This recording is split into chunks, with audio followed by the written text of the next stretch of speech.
Hi, I'm Jack Hemingway from the Gardening Products Review, and today we're reviewing the Centurion 7-inch folding saw. It basically has a thumb lever to open and close it. The thing that I found about this particular saw is that it actually won't stay closed. This saw is the second one that we've tried. The first one, the blade had a manufacturing problem where it did not cut properly. And this one also is relatively slow cutting, and it has the problem where it actually will not stay closed, which is very dangerous. This Centurion saw cuts in the pull stroke.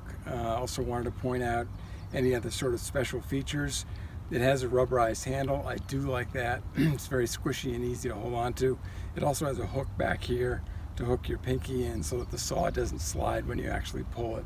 The blade is high carbon steel, and it has a lanyard hole in the back. You can either hang this up in your shed on a nail, or you can put a lanyard through it. In terms of its actual performance, the saw cut, I would say, medium to low grade.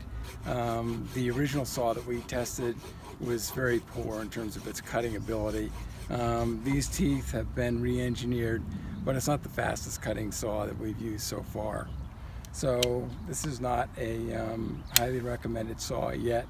They need to go back to their quality control and re-engineer this saw.